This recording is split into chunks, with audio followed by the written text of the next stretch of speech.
everything just stops.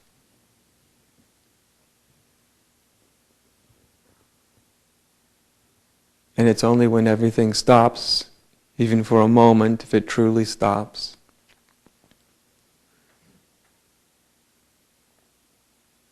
then that thing we call truth or reality, or call it by many, many names, can reveal itself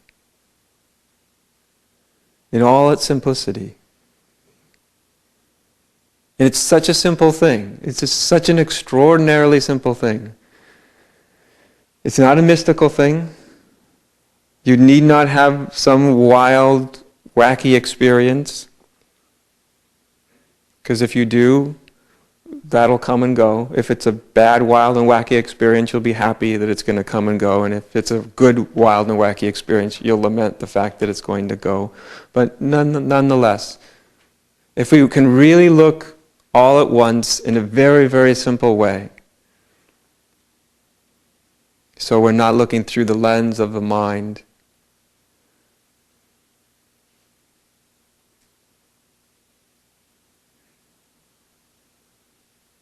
then we see.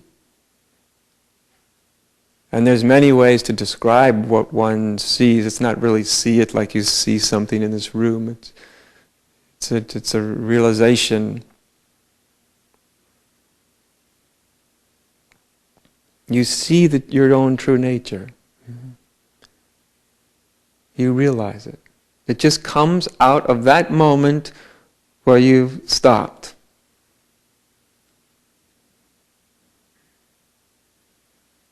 And that perplexing moment where duality, it comes together. When you really see into your true nature, you'll see that you are simultaneously nothing, absolutely nothing at all. An absolute, infinitely conscious nothing. It sounds bad, don't worry about it. As soon as you experience that, it's going to be it's going to be the best nothingness you ever bumped into. But you're simultaneously nothing and everything. That's it. You're nothing, then you're everything. Every ego wants to be everything. Right? I mean, everybody goes, I want to have that oneness thing. How do I have the oneness thing? Not many people go, I'd really like to find nothing. Can you help me find that? I'm sure that sounds really intriguing. In a sense, that's what so much of the human drama is about. The whole human drama, the whole drama of so much conflict inside oneself and between each other, even in cultures and societies and tribes and all the rest. So much of conflict is because we don't want to look in and see our own nothingness. We just don't want to see it. It's there. You've suspected it all along.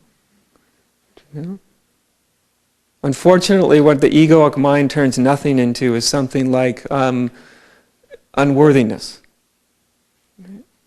Because the ego can say, I'm nothing. God, I'm just, in a sense of being unworthy.